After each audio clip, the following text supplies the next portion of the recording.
ponder how the supreme of human evils, the surest mark of the base and cowardly, is not death, but the fear of death. Discipline against such fear. Direct all your thinking, exercises, and reading this way, and you will know the only path to human freedom. Ad astra per aspera, nuna est bibendum Momento Mori. The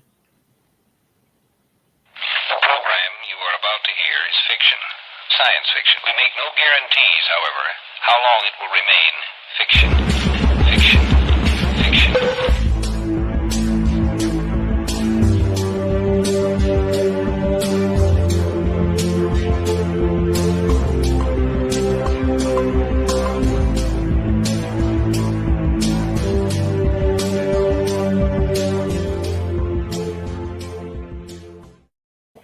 Snuffing salutations, Cognonauts, and welcome back to another episode of Exofathom. I will be your host tonight, Mike, and as always, I'm joined with my two lovely co-hosts, Nick and Ayla. How y'all doing? Hey, happy Friday. Doing pretty good. Yeah, happy Friday. Oh, you know me, I'm hanging in there. Ayla, how you doing? Doing, could complain, can't complain. Depends on perspective. I'm hanging. Why not complain? Why do it? Yeah, it's true too. I often wonder about the desire to complain, right? So rather than actually complaining, I pull back and I think to myself, what is the goal? What am I expecting? I get real curious about it. So that's been helping me. Nice. Sometimes it's just good to vent, like you need that sort of thing. But my throat chakra, Mike, I have to be mindful. Yeah, well, we're all humans. What can you do? We are humans. And how are you tonight? Oh, no, we already asked you that. That's right. We know. I'm still hanging in there. Still much has not changed. Yeah. Well, I have fallen off the tree branch and now I'm waiting to bounce off the floor. So that's the last change in a couple of seconds. Nice. That mid-air twist that y'all cats do. Yeah, we're flying for a second, but we always land on our feet somehow. Almost. It is pretty impressive to watch cats do that maneuver. Yeah, right. So tonight we are going to talk about a saying, Memento Mori. Have you ever come across the saying at all? Mm-hmm. Yeah. Old. I guess the thing that sticks out most in my head when I hear the saying is Hamlet and the skull. I don't know why that's the image that pops up in my head, but I think that's kind of where it originates in my mind. Anyways, I know it's older than that, but yeah, but the skull is a strong image of like a strong motif of Memento Mori. Mm-hmm. We'll kind of dive into that. Ayla, have you ran into this before? Mm-hmm. Where at? So the only time that I'm remembering a specific time is I discovered that website, the Daily Stoic, has a merch tab on their website. So I was clicking through it all and they had these talisman coins, I think, that you can either wear or it's just like a coin that you trot about with. It's like a totem or something. And they had one that was a little skull and it said Memento Mori. And I remember at that time thinking about Edgar Allan Poe. So I think one of his books has a raven and a skull on it or something like that. Maybe it wasn't the original publisher, but there's a correlation there, I think. So that's where I go. There definitely is. And that sort of totem or that sort of thing used to be far more common than it is now. We've kind of driven the saying out of our life and driven any sort of aesthetic or totem out, and that makes me curious as well. For the uninitiated, Memento Mori means remember you must die. It's Latin, and the basic idea of it is that in death all is equal. So while you're living, you try to do as much as you can. That, of course, goes back and forth, but it originated back during the time of the Romans. So whenever a Roman general had a triumph celebration, meaning they did something really crazy in war, like maybe took over some foreign lands or defended the homeland, but had a very triumphant victory. They would be paraded around the city, around town, in a chariot, and everyone would be praising them and going nuts. But they would also have like a slave next to them. Then that usually it could be anybody, but for the most part, as records point back to, it was a slave. And all this slave was responsible of doing was the only responsibility that slave had was to tell the general that they should look back or look behind them and remember that they too are human, that they will die. And the last saying they would always say is Momento Mori. So it was kind of a practice to check your hubris, in a sense. Oh, I like that. It's kind of funny how people in the international community like to make fun of Americans because the typical sign off is, have a great day or have a good day. It's always like a positive thing. And I'm just thinking, imagine you go to a country and the saying that everybody uses as they're exiting a shop or something is, remember that you must die. Like, every single time. But like that was the style. That just was the norm. It'd be funny to just see that wouldn't play be out. that bad. I would hang out in that sort of place. Right? I get like Amsterdam vibes or something with like a thick beer, I don't know why I went with like that, but A thick beer or a thick beard? maybe both. I mean, I'm just Usually trying to think countries like that have thick beers have thick beards as well.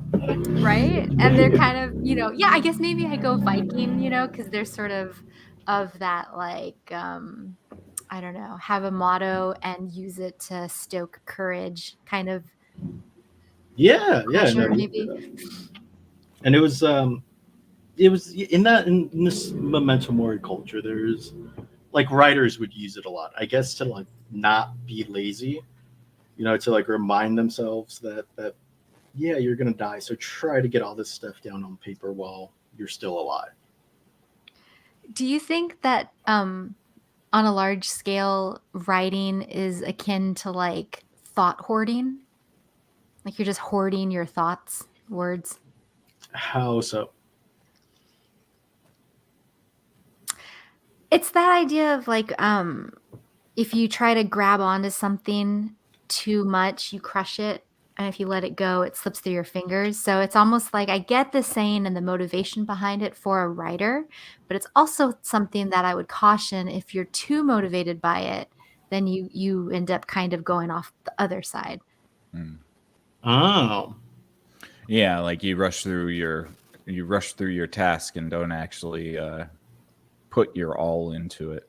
Yeah, it'd be like somebody who writes pulp, or serials, where it's like just crank out as many novels as you can because you can make 50 cents off of every book you sell or whatever. Yeah. Or the Yeah. person that aspires to just do one piece, like perfect, epic, magnum opus kind of quality work.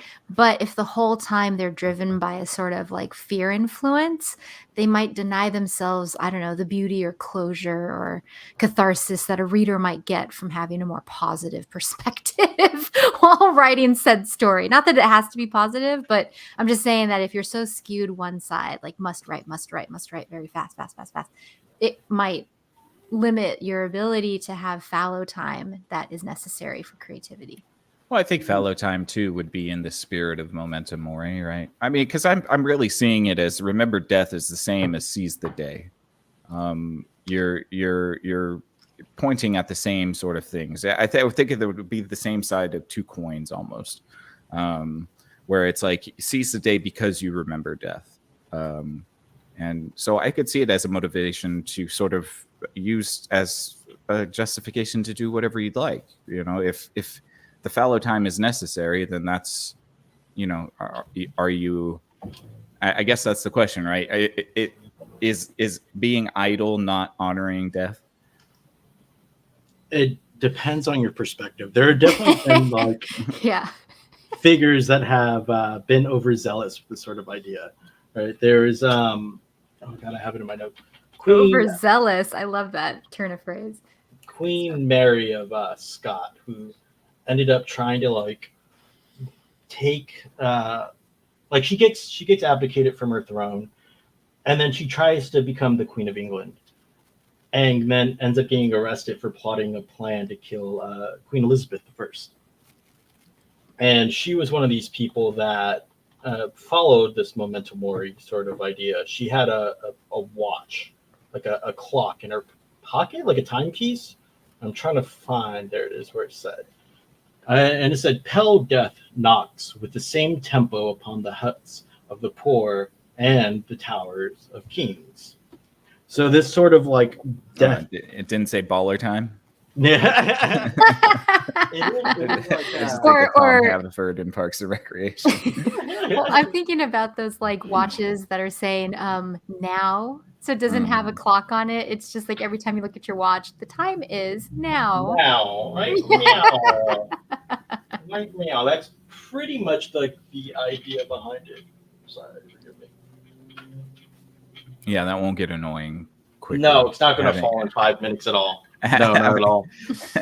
Well, just having a clock that says now too. We're like, all right, well, I actually need to know the time.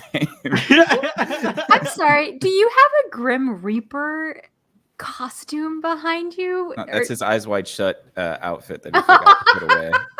Oh no, that's my Memento Mori. Look, if it moves, I'm gonna have to end the stream and redo the banishment spell that made it stay there. That's Gosh. But no, it's my little reminder of death of sorts. It's lovely. It's lovely. Yeah, you like it? Does it I freak you out? can't Yeah. unsee it now. Yeah, no. You No, should see what's inside of it. That's even more terrifying. Well, I've been listening to this new podcast on like true crime, so my mind just goes in 5,000 directions. But no, I had Well- before. Huh. Now that I've shown it, I can't use it. Well, no, I say before that, I thought to myself, was that in the background of all the other shows? I'm just now noticing it, because imagine you go to episode 20 and it's there, and I'm just like, how in 80 episodes or whatever. I don't know what has noticed it. Right, no, right. I've been doing some redesigning of the place, and I had Nice. to move a piece of furniture over. And yeah, that's it. It's just wearing a costume tonight. That's all. And then for the episode, it's Grim Reaper, and that actually, funny enough, gets into like what was it, Tonson Tolton, Dance of the Macabre, where there's like during the medieval and Victorian era, there's a slew of paintings that show death bringing in both the poor and the rich.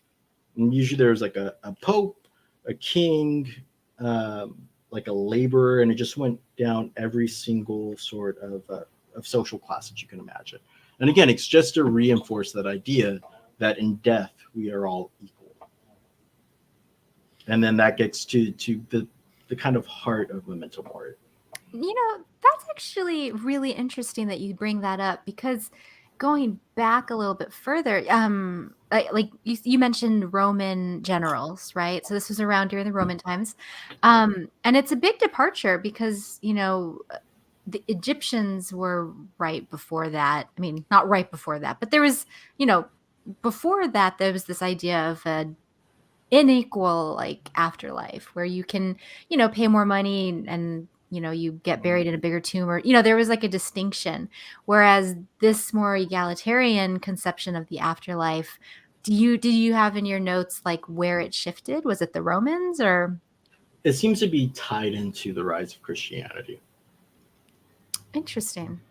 Yeah, and there's some stuff that that hints back to like similar ideas, but they weren't tied to any sort of religious theme.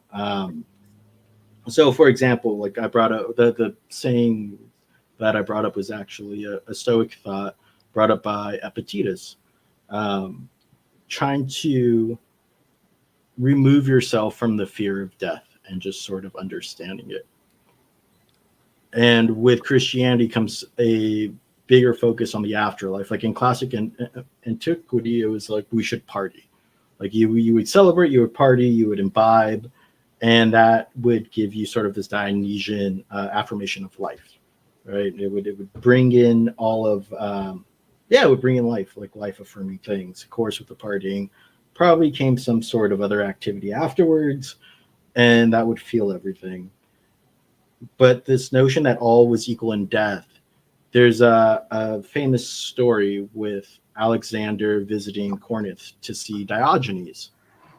And in one version of the story, Diogenes is just digging through a pile of bones when Alexander comes upon him. And Alexander goes, what are you doing, Diogenes? And he goes, I am looking for the bones of your father, but I cannot tell the difference of bones of a slave. So you still have this notion in some places, more, I guess, in fringe thought and rebellious type thought, that all were still equal in death. So it begins a little bit in the Greek stuff, but it becomes really firm in Christianity, I guess. And the only distinction being that there's a less of a focus on having a good time and more of a focus on living a sin-free life and getting into the kingdom of heaven. Well, yeah, and then that actually is interesting too, because the concept of the digging through the bones, that's like all are equal in death in this reality, that's talking about the body. And then, again, I'm really poorly schooled on a lot of things religion, but like isn't there like a time where there was like a distinction of a spirit, like, because so you're not just a body that dies, but there's a spirit that goes on. And like, I don't know, it's interesting. I don't know, I just think about when we started to sort of Well, there's still like, I'm sorry, finish your idea. No, I'm kind of petering out. It's hard for me to ask certain questions about stuff that I don't really know. But it's interesting to think about the difference between equality of the afterlife as a human perceives bones in this world versus equality of the afterlife in the spirit realm, I guess, is what I'm trying to ask about. Well, in Hades and in kind of the Greek times, you still had Elysium and Tartarus. So Elysium is where all the warriors went, anybody with high honor. Tartarus was for the absolute worst spirits. And then if you were neither, you would just hang out in Hades for eternity. So there's still that sort of distinction, but it wasn't so heavily focused on as far as the saying goes and the aesthetic and the art goes as in Christian themes, where it's you either go to heaven or hell, and you really don't want to go to hell. Yeah. Which makes me wonder if the whole point of this sort of idea of Momento Mori is to not fear death. If later in Christian idea the thing should be you shouldn't fear hell. Mm-hmm. Yeah. Do you think there was a whole bunch of people rolling their eyes every time somebody said Memento Mori? Because I think it's an interesting maybe dynamic, because like you have to think about how much death history is riddled with. I don't think that there would be a necessity to remind people of death back then. So I think it's like odd that this saying comes out of a time where there was probably death everywhere. I think there was more a fear of death back then. I think that plagued everyone. Because you see in the medieval times when this becomes like a proper art form and aesthetic, or I mean like it even goes into the public space. So you would have like imagine you went to London and you looked at Big Ben, you looked at the clock, and the saying it had around it was, "This is perhaps the last hour.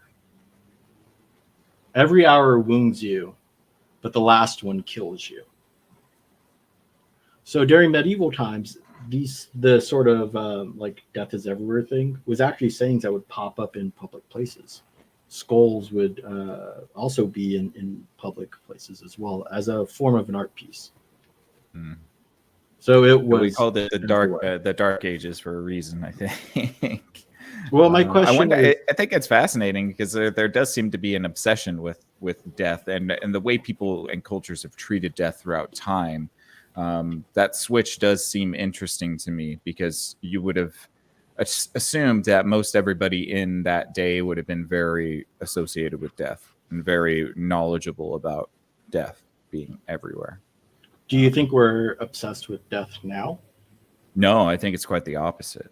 That's why I think it's interesting, because I think in a day, in a time, because you would think that it's reversed, right? You would think that Momento Mori would be more potent in a society that doesn't have as much death. That, you know, it would be a tool to remind the populace that everybody is, you know, vulnerable, and you too will meet your demise. I think it's kind of interesting that it's backwards in our time, where I believe that a lot more people are uncomfortable with the concept of death. It would seem more applicable to have it resurge in a time like this, when there are so few people exposed to death. At least that's the way I would think. Are we not obsessed with health? Are we?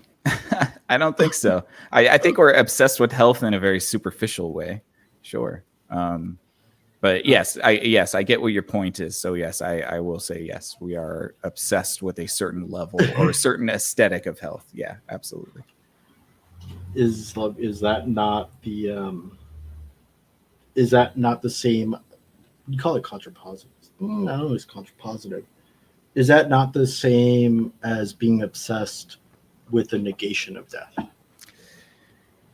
I think it's the same as being obsessed with the negation of death, but I don't know if a Memento Mori is the same idea, right? It doesn't seem like it's about the obsession of the negation of death, more that the death is inevitable, therefore your life should be incredible. I think that maybe we have some similar ideas nowadays, but it's seemed as though our insecurities about death have sort of taken a certain level of maturity away from the concept that we might have had back then. I don't know. Well, I think because you brought up the notion that right now we're uncomfortable with death. I would argue that the reason why these things were in public spaces, why they infiltrated private life, was to make people comfortable with death. That hasn't changed for humans. That we've been the same amount of uncomfortable as in times of antiquity to times of now. The only difference is we've kind of fallen in love with more health and trying to make life last as long as possible, instead of just simply accepting death.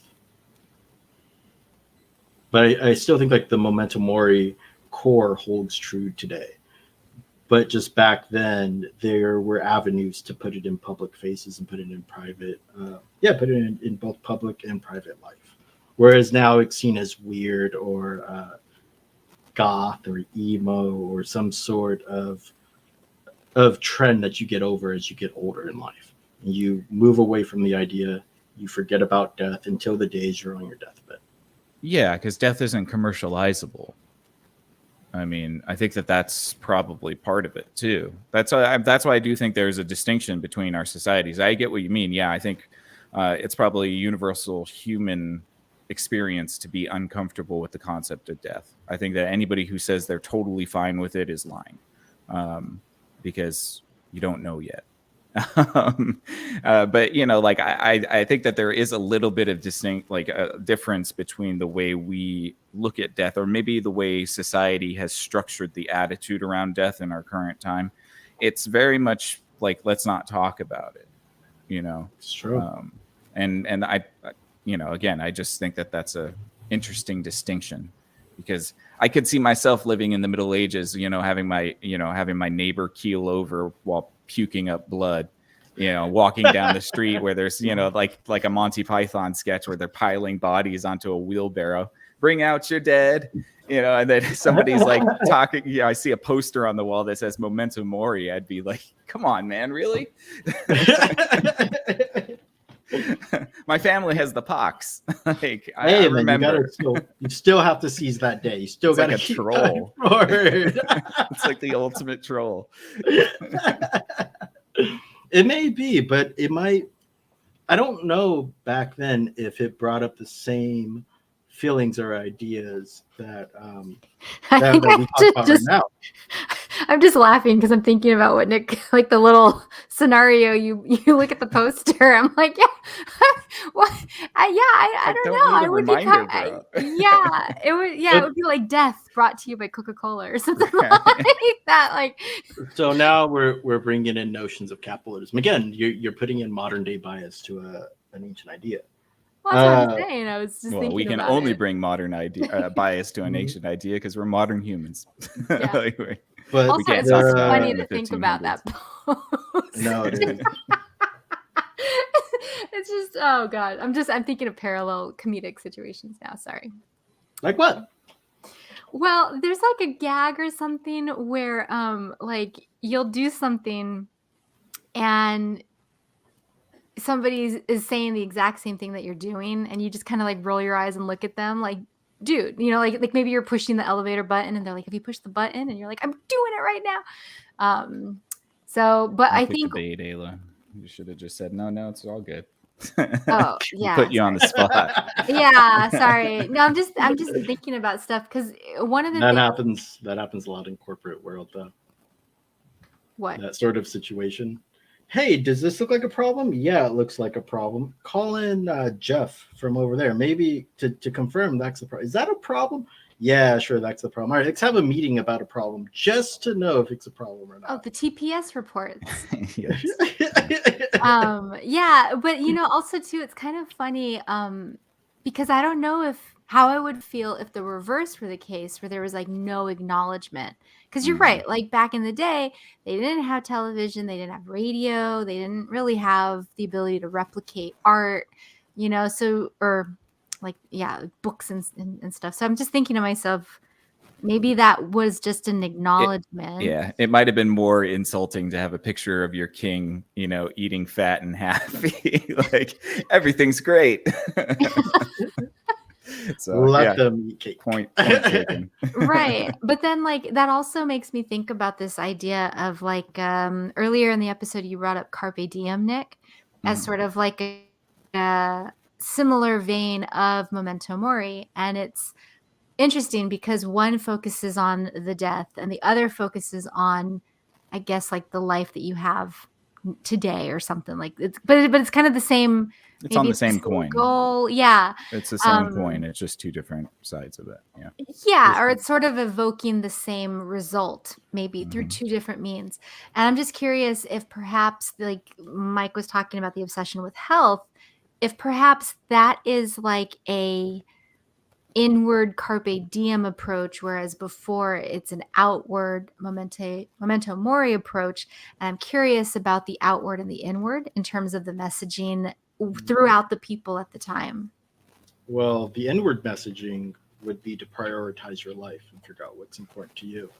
They actually didn't really consider memento mori like you're gonna die sort of thing. It was, yeah, death exists and it's there, Well, but no, I'm you're talking supposed to about. be pushing forward. Yeah, I think I was talking about how you were mentioning that it was out there. You have the skull and you have artists referencing it a lot. It was like a more outwardly addressed topic. But now we've sort of swept it under the rug.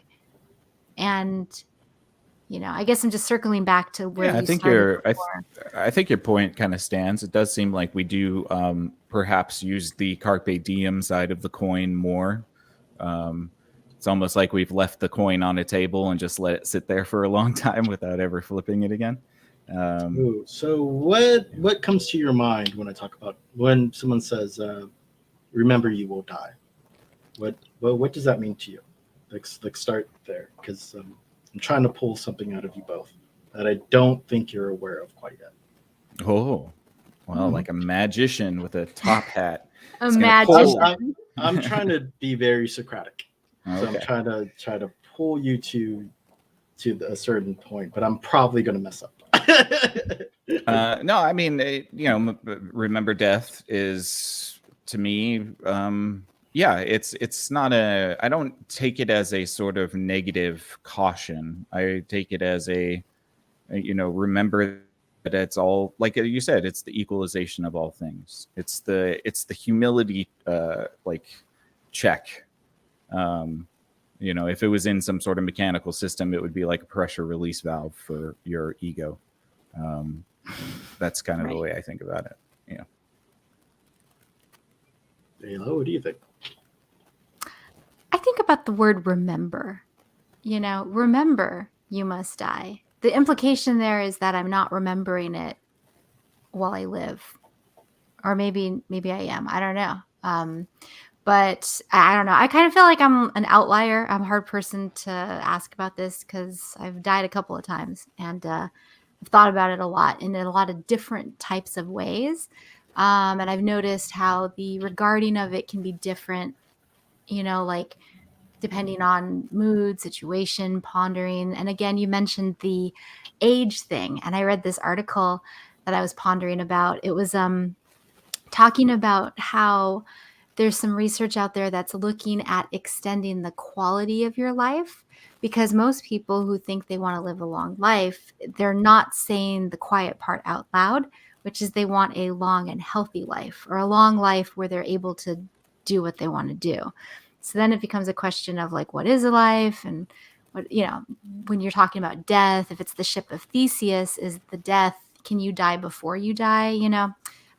So again, I'm a hard person to ask about that. But generally, I think it would be the humility thing, to just be like, you know, nothing's really guaranteed. Tomorrow isn't guaranteed. So just remember that, you know, and that's a good reminder. Make sure you do something fun every day. When I say the word death, why do your ideas focus on the death side of coin and not the life side of coin? What do you mean? So Ayla got close where she started to bring up life. But I've noticed too that our main focus on the notion of death has actually been dying. We haven't yet been, okay, we're going to die, but what do we do with life? Whereas if you look at, as you've talked about Carpe Diem. Well, if the episode was called Joie de Vivre, then we'd be talking about life, bro. Don't trick me. No, I'm kidding. Look, this is what Memento Mori was supposed to do. Was supposed to get you to the point of accepting death so much that you more focused on your own life, on the positive aspects of things, because it got so drilled into your head that there's nothing you can do about this. You have no control over death. I mean, I could be sitting here and have a brain aneurysm, or you know, like what is it? What was it back in the day? It doesn't happen anymore, which is really interesting. Spontaneous combustion. Yes. Yeah. Yeah, so it was a big thing in the 90s for a while, where like on the news you would hear about people just exploding and turning into fire for no reason. Yeah, but, and then their spouses with a can of gas behind their back. Like, I don't know what happened. So dark. But there's a good X-Files episode too, FYI. It's such a like modern thing to focus in on the idea that we're talking about, instead of like stepping one thing further and be like, all right, so like death is everywhere. We assume that. Now what do we do with our life? And that's what this Memento Mori was supposed to be. Because you're right, there was like bodies being piled up in wagons. There's like all this death around you, but it was supposed to make you accept it to the point where you move past it. You started to prioritize your own life and started to take action and really value the day that you were living. But I think that because in modern society, we live in a very everything good vibes, bruh. Everything has to be great, where we are more willing to look at Carpe Diem and be like YOLO. Because YOLO is just a modern day Carpe Diem. But we're unwilling to appreciate the saying Memento Mori. Oh, but maybe we have ascended past beyond the Momentum Mori, and now we're in the golden age of carpe diem, because isn't that the point, that we're supposed to get so comfortable with death that we start celebrating life? Maybe, yeah. Maybe we've gotten there. I don't know. I don't believe it myself, but maybe I'm maybe. Maybe I'm still in the early days. No, I don't really believe it. I don't believe that, but I do think it's interesting that we do have this fixation on what you're saying. Yeah, and I think it does come from insecurity for sure. It definitely does. Again, if you don't think, if you can say you're completely at peace with the concept of death and your own mortality, there's a great video by Alfred Hitchcock that you should watch. Wait, which one? No, I'm not going to say it because it'll get us popped on YouTube. So, I thought you were going to say The Cure for Insanity. That was my favorite opening. That's what I was talking about. But yeah. No, I think I think it's justified to have a certain level of anxiety about it. But I do believe you're right that people tend to, once they have a sort of conditioning about the concept of death, and I don't know what you would call that conditioning, because it changes from culture to culture. They do tend to find new appreciations for the mundane, and I think that's good for the brain, good for the psyche. Why is death not like venerated? Why is it not celebrated in today's culture? It's a good question. Well, today's American culture, because there's a lot of other cultures out there that have beautiful death ceremonies and festivals. And, so yeah, I don't know. I mean, definitely LA is. Oh, well, I've been wanting to plan a trip to Mexico because I only recently found out that the Dia de los Muertos celebrations coincide with the migration of the monarch butterflies. I was watching this really cool documentary about some of the artists that make the costumes, like the capes and the butterfly influence, and just thinking about the metamorphosis and the cycle, the concept of ancestors, honoring ancestors, the music, the colors, the painting of the face, the food that comes out about it. I always thought, like, well, not always, but recently I've been thinking I would love to see that in person. So that's what comes to mind, is sort of like the other way that you could consider it. Yeah, and you have a little bit less contemporary examples with the concept of warrior cultures and stuff like that. But yeah, I like the example of Mexico, because I think that they do. They have a day dedicated to death. Yeah, that was one of those. Mm-hmm. Get your face painted. You go hang out in some graveyards. Everybody has great food. You talk to the dead.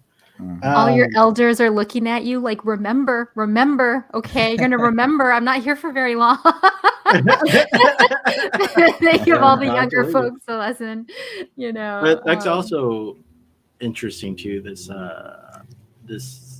notion of being younger is supposed to mean you're further from death.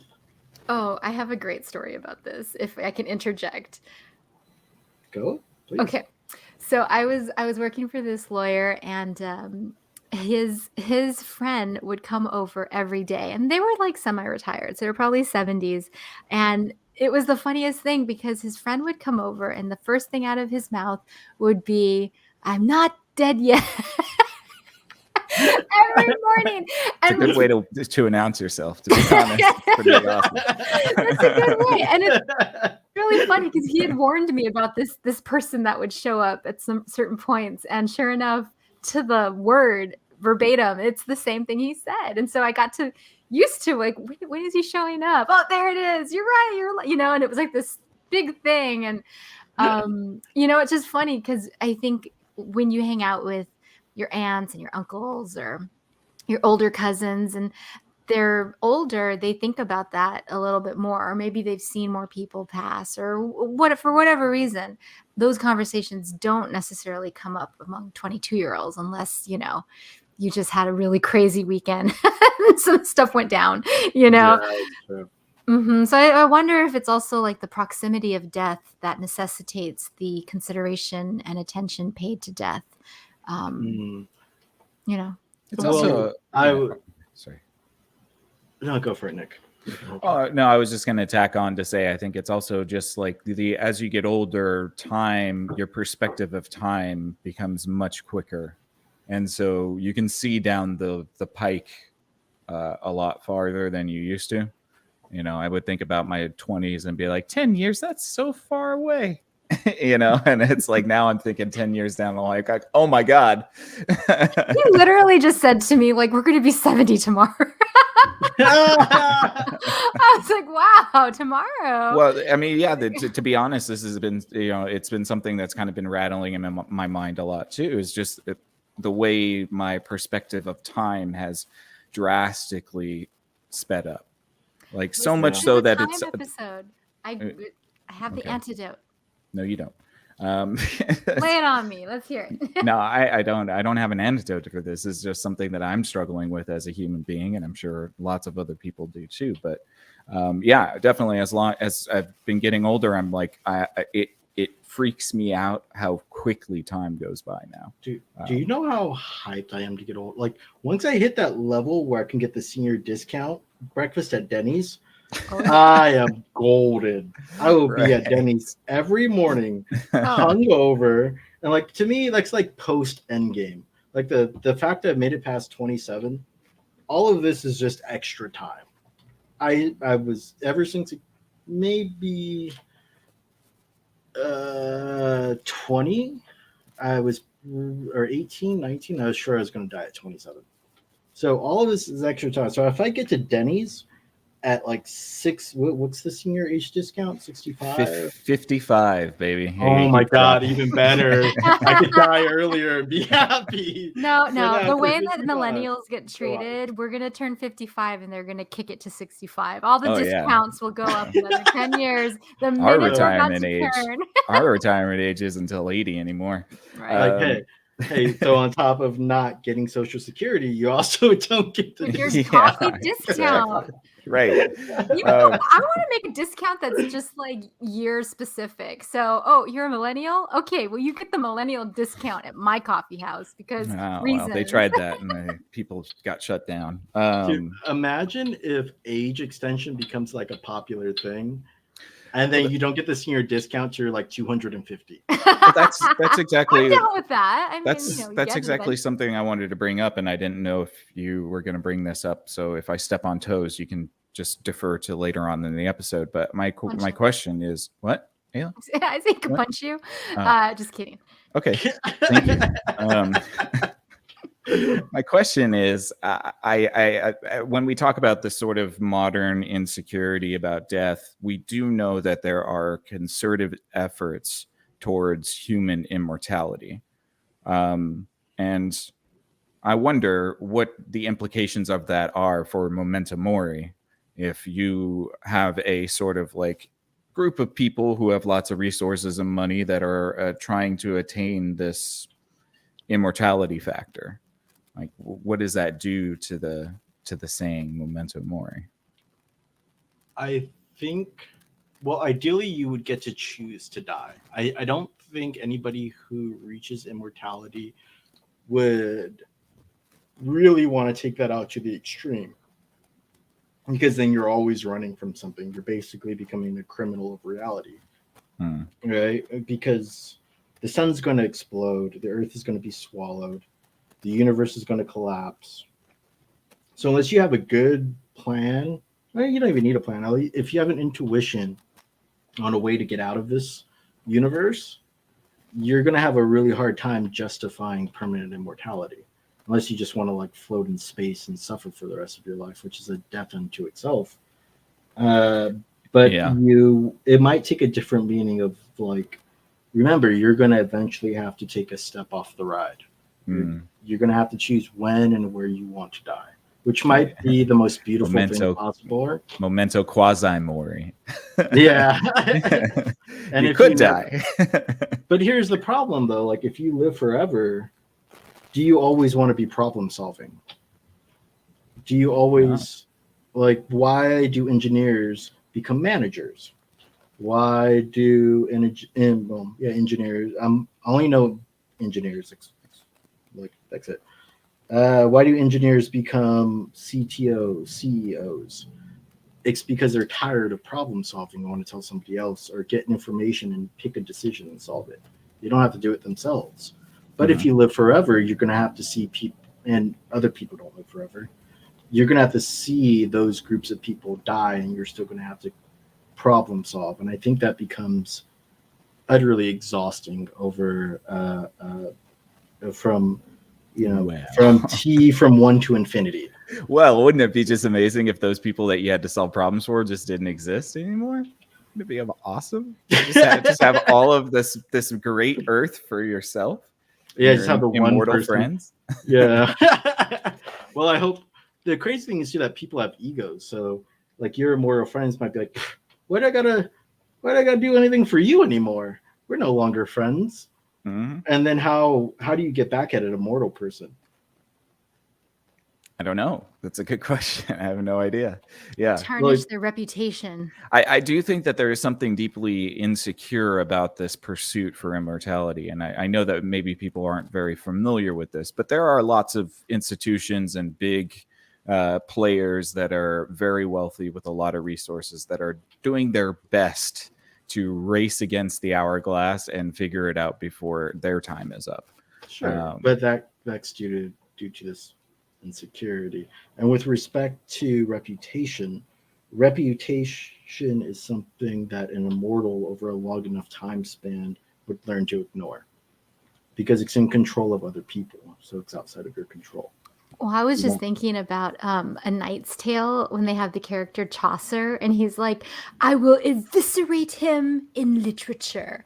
I shall rip out his heart by the word. You know, like he was such a sweet little man, you know, like I'm gonna write you to hell. It's just kind of like, you know, you're right. Like from an immortal's perspective, silly human. But from a human perspective, you know, I would be satisfied with a good 200-year, you know, revenge ploy as a Chaucer fan. But well, do you think Zeus cared about his reputation? No. No, he was terrible. Yeah. He was awful. And that, we could probably, you know, but like, I think it does break. I think, the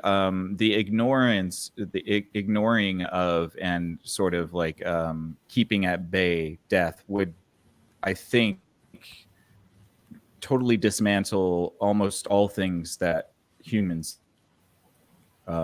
I think at that point you'd have to rewrite a new society and a new species entirely because humans are just so intrinsically tied to the concept of death itself.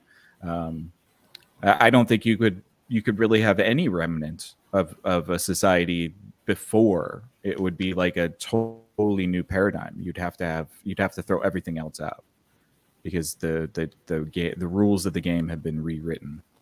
Mm-hmm. And I think in a certain sense, it would make this whole existence thing very boring.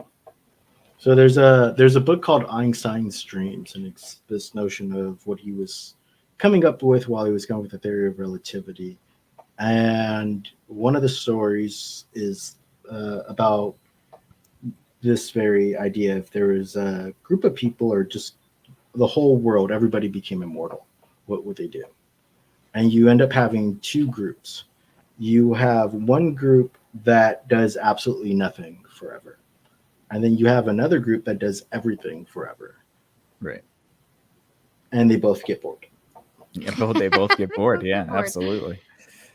Because you're doing nothing. But if you're doing everything, it becomes like you're just a hamster running in a wheel. It's just the wheel ends. The wheel never ends when you're immortal. Instead of when you die, the wheel actually ends, you know? Yeah. Well, and it totally obliterates any meaning if you don't have a punctuation or an end, you know? It's true. And to pull things back to this age discussion, I think it's like we find it extremely tragic when a child dies, right? They have their whole life ahead of them, we said. I wonder if that's just our societal bias. Because like I said earlier, like I could die sitting here. A plane could fall through, a plane engine could drop right on my head. I could have a heart attack or a bunch of things. So I'm really no closer to death than somebody sitting in a hospital right now, right? There's a million things that can happen, but the construction of society has made us believe that the younger you are, the further you are away from it. You even have stories of 20 somethings who can run marathons and do all this stuff just dropping dead. Yeah. I think there's a Mhm. level of, I think humans have this level of cosmic naivete where there are certain things that we want to believe are true and we kind of just leave them unsaid. But I think that you're sort of pointing at one of them right now, which is untimely death, the concept that we would consider untimely death. I don't know if there's any rationale to that. I don't think there is. I think that we're kind of touching on a sort of like a metaphysical thing at that point, because you're right. There is really no rationale as to why we would be so offended that somebody was taken before quote their time, but we still are, and it feels cosmically unjust for some reason. And that might just be our more spiritual impulses that are providing that insight or that feeling. Yeah, no, I would definitely say that. I think, this kind of, I guess it builds up to why Memento Mori is not a thing anymore, right? Like, it's not really easy to capitalize on it in a capitalistic system. You can't really sell death unless you're Philip Morris. Or insurance companies. Or insurance companies, right? It's really hard to look at in any sort of honest light. Like, if anything, we scoff at death. We roll our eyes at it. Not right? me, bro. Yeah, not me. Never me. It won't happen, right? Yeah. It's like when Joey turns 30. And he's like, come on, God, we had a deal. You could take everybody else, but not me. What's great is like 30 is so like I'm 30 now. So young. I barely know which way's up. Right. Like I talk to like 18, 19-year-olds and they're like, you're really old. Like, thanks. Just you wait. Right. Yeah. But the thing for me is like life, maybe it's due to like my own psychological problems, one could argue, but life has been getting longer for me as I get older. Like the days have been getting shorter, but they feel longer, and life as a whole just feels longer. And that might be maybe I was just prematurely exposed to philosophy because I carry that Seneca notion that life is only short if you don't know how to use it. If you know how to use life, then it becomes very long. And maybe it might be that, but this sort of like memento mori thing is a place of comfort rather than discomfort. It's more comfortable than like carpe diem. I have a question. Are you still a night owl? Yeah. See, okay, so because I know Nick was talking about the perception of time speeding up, and you're talking about how it's been slowing down. And I think that the key is perception, that like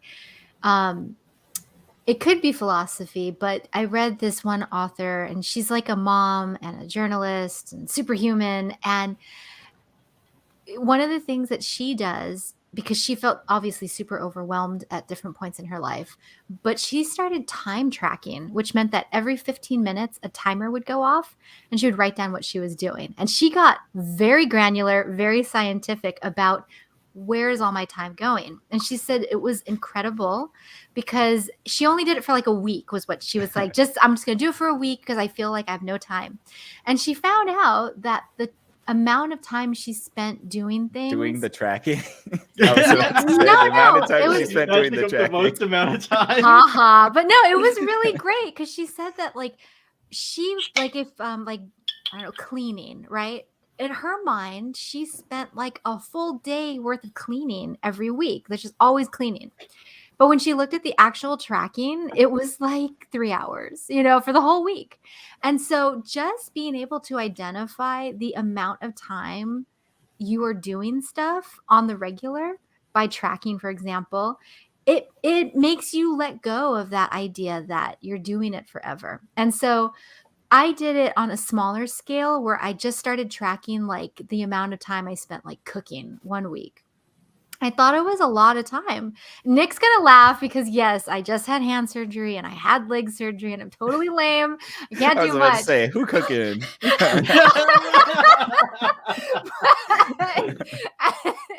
But I have my good weeks and I'll cook like lettuce wraps and then like a stir fry or a salad or whatever. But like, look, it's time consuming. And for me, I was starting to get really upset about how long things were taking me. So I started tracking it and I realized that it wasn't that much longer. And I think when you realize that, you can start to lose yourself in the things that seem like they take a long time. And by shedding the light of awareness on that kind of stuff, it does make your experience of a day change completely. Similarly, when I was post-op for my leg and in excruciating pain, I couldn't sleep. So I was up at really weird hours and I only got like 1 hour of sleep every time I took my pain medication. And so I had a lot of time. The days were endless. And you could be at 3 a.m. listening to a podcast or a medical lecture for like 90 minutes. And then the sun rises and you're like, wow, there it goes. And it's rising for like 3 hours before normal people are waking up. And I mean, like, so again, I think depending on the way you're perceiving and the way you're experiencing time and aware of your time, it has a huge effect on like the way that you experience this thing that we made up that we call time. Listen to my time episodes. I talked about this a lot. You said time What? about 23 times in that sentence. So Sorry, I'm just free flowing tonight. So. Don't get Ayla started on time. She will go off. It's because I like awake watching nothing but like lectures about time. Well, time doesn't exist. Don't worry about that. I was So trying to fake time because I was like, what's the difference between weird and normal? And does one have a positive and does one have a negative connotation? for me, weird is like a highlight of, ooh, I need to explore this more. Normal is sort of like predictable. My brain's cataloged that and I don't have to work as hard to think about it. I can if I want to, but the weird stuff tends to be more interesting. Would you, if you live constantly on a weird timeline, would you consider that normal? And would you consider normal people weird? Or normal timelines weird, not people? I mean, it'd be my subjective perception. I don't know that it It'd would be really weird. mean anything. So you'd still believe in the weird. Right. I'm just trying to see if like there's a propensity to being normal, and in that normal state, time is supposed to be shortened, and your life is supposed to grow shorter. I think it's because you guys are staying up later at night.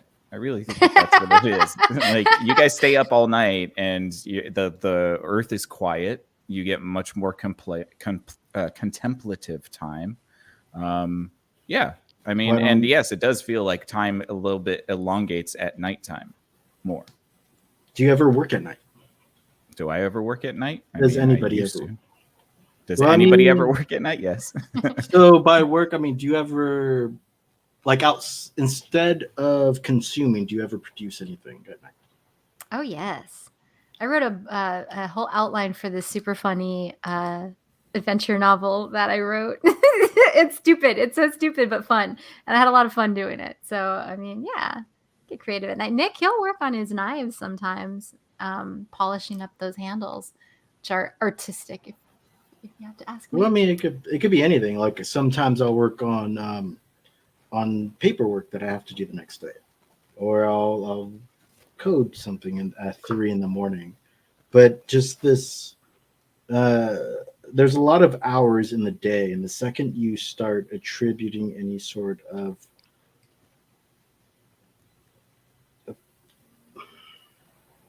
positive or negative qualities, for a lack of better terms, I worry that the perception of our lives become shorter or unappealing, where we don't respect them as we respect the normal hours of day, making our lives shorter, making our lives feel shorter, and therefore more fearful of death. Does that follow? Hmm. Yeah, you're talking about like the effect of monotony has on yeah, the perception of time. Yeah, I mean they call it a rat race for a reason, right? Because you go to work from 9 to 5 and you wake up and you're dead, you know. Um, Yeah, but but yeah, if I mean, like you what? go for it, sorry. Well, No, I mean, technically, like you retire and then you're dead because if you don't have like a purpose, a lot of people statistically thank you drop for off after making that. that semantic note. That like yes, of No, course, because I I know was that just you saying retire and when then we were die. talking about But no, like, perception, that gets to right. purpose or I guess perception too. But anyway, sorry, I interrupted you. My bad. Well, I lost the thread there. So I don't know why we're talking about abnormalities. Did somebody say something was not normal or weird? I don't remember that. Oh, yeah, no, we were talking about how night owls, where hours are weird, quote unquote. So the Whose thing quote? that'd be Ayla's quote. Oh, okay. Um, So Ayla. the Okay.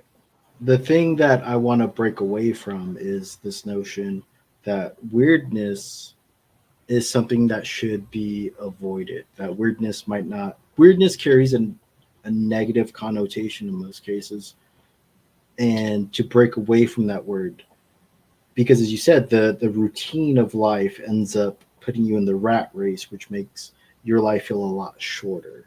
I also am very curious of this act of consumption. Like I haven't had a TV with cable in my house for, how old am I? 36 years, 7 years, and that has changed the way that I live, where production becomes far more useful. And so it doesn't feel like I'm quote unquote wasting hours by consuming something. There's always something going on, so life becomes a lot longer. I almost wonder if consumption becomes a time sink that destroys life Well, any act consumes time. So anything you do, that's why tortoises live for 200 years because they don't because they move. do very little. They expend So, very little You're so energy. serious I'm about not that being fact. glib. I'm not No, being I glib love. about that. ooh, That's serious. that Is they expend such little energy that they're able to live longer lives. And I do believe that there is some sort of correlation to the live fast, die young concept. Yeah. so if I kidnapped a child and I let the child crawl from a baby age, so I never let the child learn how to walk. The child only knows how to crawl, and I make sure that it has adequate food, and I limit its space that it's crawling in. As it grows older, of course, you increase the environment. You do all the math, you do all the scaling thing. Do you think that that thing would be able to live for a longer time because it's not doing as much? No, biologically, the cells of a tortoise are moving slower. Everything in its biology moves slower, has slower digestion, Oh. slower metabolism. Everything moves slower. It expends energy at a lower and slower amount. Like if you think about yourself as a sparkler, you could have all of your embers flying out at once, or you could have a really long, slow burn. Um, and So so, then, like would biologically speaking, we only have certain lengths to our cells. They only replicate certain amounts of times. If you replicate too fast, you end up with cancer, too slowly, and then you're sort of like doing something weird with aging. I swear I was gonna laugh my ass off because too slowly you still end up with Well, cancer. that maybe too. We don't know for sure yet because we haven't gotten there, but The maybe bugginess of human time code. cancer. Yeah, the bugginess of human code is like just at the end you always end up with cancer. Yeah. But no. So that kind of goes back to, as we were saying earlier, this overzealousness. Like if you take this idea, or even take the idea of carpe diem, the I'll say I lost that argument. So for the sake, for the sake of argument, on the positive side is carpe diem, on the negative side is memento mori. If you take the coin too seriously, then you do too much too quickly, and you end up blowing up, right? Yeah, like you said about being 27, right? I mean, they have the 27 club, and Yeah. it's usually people who lived incredibly fast lives, and their star burnt out too quickly. I mean, though we even say that your star burned out too fast. But isn't there Yeah. something so beautiful though about the notion of Sure. twice as bright but half as long? Yeah, I mean, it's very James Dean, right? Like that's the romance of it. Absolutely. I mean, like it's a human experience just as much as somebody who lives to 120. You know, like it's still a human experience. I don't put any I don't have any negative connotations about that, to be honest. I think that it would be tragic if somebody I knew died too young. But if their mentality was I want to live life to its maximal capacity, then I think to myself, well, they did that. Man, You that's know? a heavy. It's a heavy hard. task. It's a heavy burden to lift. Oh yeah, Trust. I'm sure it is. Do you think there's any outside of the obvious? Do you think there's any wrong way to live a life? That's a good question. I think the most obvious answer is living inauthentically to yourself. But that's just kind of like the basic surface answer that I can think of. Suppose my nature was to murder. Right? I'm a murderer. That's what I do. If you want to Just remove watch the if you Chestnut want to Man, I got remove the this. ethics and you want to get to the core of the concept, are you living your life to the fullest? Technically, you would be. Yeah. I mean, it's So- not good, but So you know. by this It's not good. But like I would argue differently. I would argue that if a murderer lives in your heart, you should live as a murderer. The whole game of society that plays is that there's these people, they're called police. Mhm. Because you are a murderer, you literally give police and prosecutors a job. You give them a Yes. function in society. It's like not putting your cart back. Yeah. So exactly. Like, although like my problem is I really love to like ride carts. Like I'll ride them across the parking lot before I put them back in the proper. Yeah. I used to do that at Vaughn's. Oh, so there's a time I had a line of like 12 or 13 carts, and it was the most I ever pushed. You know that hill Runaway that train. comes up, dude. You know that hill that goes up from Rite Aid over to the gas station? Yep. I rode the train down and then I jumped. I couldn't control it. I didn't know what to do, so I jumped off. It ran into a car. Oh, I no. never moved so fast in my life to grab all of those cards. yeah. But no, like if you're living off it, you give other. I would argue that you're still fine because you give other people the ability to live authentically themselves. Whether or not that's prudent to a successful and functional society, I don't know. I may lose that argument right there, right? I don't think that you can. What about the people you murdered? You didn't give them the ability to be authentically themselves. Well, if we're being Get away. Machiavellian here, their role in life was to be your victim, right? So Yeah, like, they're all supposed to be murdered. yeah, no, like, you're suppressing their ability. Like you're cutting off. Well, I I don't know 'cause we're if you playing a think- thought experiment. Yes, no, Ayla. I We're get not, it. I like, get it. Literally, okay. No, you can still argue the other side. Now you have a very valid point that in a way that if I was the murderer, I snuffed out that person's ability to be authentic. However, they're a prey animal. I'm a predator animal. Their job is to be the prey. Do you get mad when something hunts down a rabbit or a deer? The function of that animal is to be a prey. The interesting thing in humans, or the interesting thing in human nature is that we're both. But wait, how many animal species hunt their own species?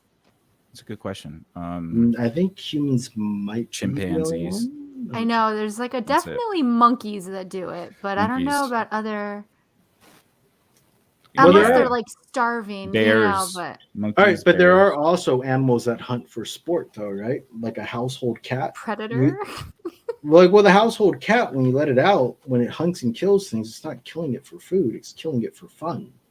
Or That's just like the play most. catch with Instinct. seals. Yeah. Yeah, animals do sociopathic things all the time, but it's in our eyes of human nature, we find that like disgusting. But we're talking about like brass tacks here. We're talking about like authenticity. If it's authentic to be a predator, it's authentic to be a prey, and the role of the prey is to be hunted and killed. But are we also kind of talking about morality and ethics, which is kind of like an unsolvable discussion We're at trying to ways? remove morality and Yeah. ethics from the thing. So We're you're talking talking about about the objective versus the subjective. Objectively speaking, events happen. Because the original Subjectively, it's everything put question, on. the Yeah, original remind question me. is there a bad way to live life? And I said the basic answer I thought was to live it inauthentically. And then Mike had said, well, what if you are authentically a murderer? And that's where we're getting into this discussion that we're removing the ethics. We understand murder is awful. Yeah, it's but if we're for the arguing this, record. yeah, for the record. But For if the we're record, if we're arguing this point, then the murderer is living his most authentic life by being a murderer. yes, and the victim is living their most authentic life by being a victim, because they're Yeah, always but meant to be a victim. there's something flawed with that. Yeah, it's supposed to, because it's psychopathic, Ayla. Well, no, obviously, no. I'm sorry, no. I'm trying to think about like a logical matrix, and I'm like, there's something missing there because You have now an we're getting Human into empathy. like who. yeah. Your No. intuition is called humanity. Yes. Well, This is absolutely. why no, vampires are terrifying, because they just I get that. No, no, but I'm saying like, okay, so the question was the question. Thank you, Nick, for repeating it. And so yeah, like authentic to yourself, right? But so then with this murder and the victim situation, the question's more like, don't can rephrase you the live a question. good? Don't. Well, no. There's no good or bad life here. Good and bad implies morality. Yeah, We're no, I talking get about that. authenticity. No, you Oh, can't. so you're off that question. We're just going off of Nick's response. That I missed that. Okay. So then even in that situation though, I think it has to include who the observer is, because if the observer is this all-knowing eye No observer. saying you lived authentically and you lived authentically, that's a different thing than the murderer perceiving the victim and their authentic, because the victim could be like, you have my another authentic life. minds problem in this. Yes, of Exactly, course. that's what I'm trying to point out. Yeah, and but I'm we're not. sure. We're disregarding the other mind because we're trying Oh to well, make y'all a point. just playing with funny money or whatever. Okay, so what if the murderer runs into a better skilled murderer, and that other murderer kills the original There we murderer? go. Are we not still living authentically? No, because you still denied the other murderer the ability to become. It's like in Speed. Do you remember that? The ability to bald guy- become what? A better murderer? What are you objecting to No, here? to We're all become. living Well, okay. authentic- So if What you're is- wait. Are become you what? talking? Okay, are you talking about authentically living your life or just Living authentically attempting to yourself. authentically live your life? See, I'm positioning it on like your success. So I guess that's where I'm getting hung up, is that I would think to live So an you're authentic saying life, you have to a live life snuffed out before realized is not authentic. right. But I mean, like that's a harsh logic there. Aren't you always living the most realized life you are in the current moment? See, I know. Well, that gets, are you wedded to the outcome? And so that's a question I'm bringing up in this discussion that I don't think know. it's an What do you interesting question. Yeah. What'd you say, Mike? What do you think? Oh, dude, you lost me on the question before Nick's response, which is essentially how to live a good life, which was to say that, like, well, it's naive to answer that question and with any definitive sided answer, like it just I've seen some things. I just can't decide. I'm like Hamlet. How do you feel about your how do you feel about your nature? Are you happy with your nature? Lately, can't complain. lately, implying that there was a time you were not. I think that you said happy with your nature. So yeah, I think you have to go through periods in your life where you question and then you make peace. And inevitably you're going to question again and then make peace. But you know, I've been thinking about I've been reading some different stuff lately, and so it's been kind of interesting to ponder stuff. And anyway, Can humans you change answer? their nature? wait, what? She answered in a roundabout way. Yeah, see, because I'm having a hard time taking a hard stance on anything because Yes, I you either have do more not want to commit questions. to anything. Yeah, or I know Mr. Socratic over here is You're just being gonna an pick eel. the opposite thing. Yeah, and then What be she's- like a what you're stupid really person afraid would of- think the other thing. Why do you why bring up the word stupid?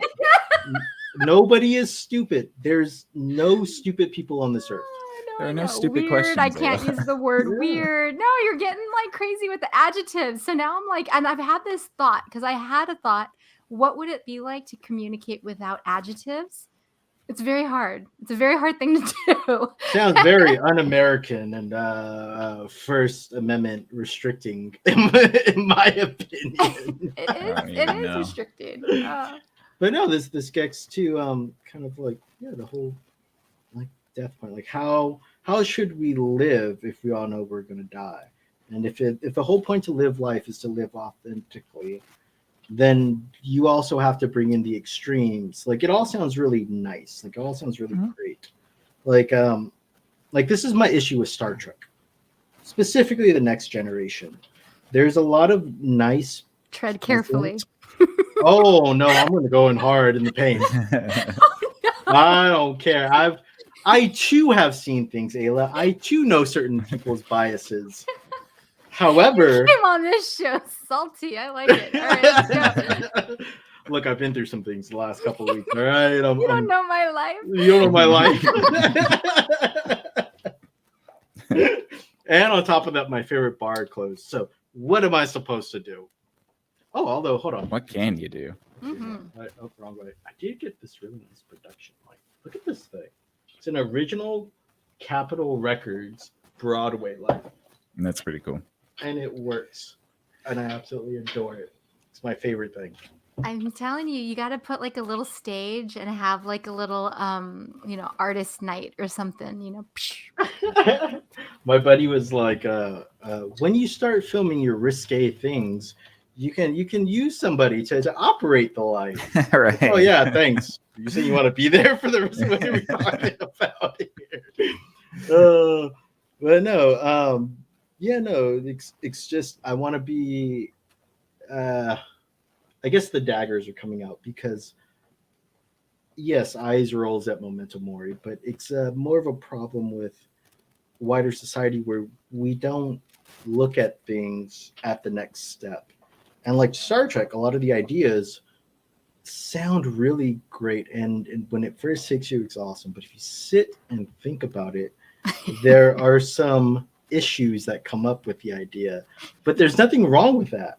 Because part of if filmmaking and TV shows are akin to magic shows, you sell the illusion, right? So there's nothing wrong with it. But when we get down to brass tacks, you got to be able to pick them apart.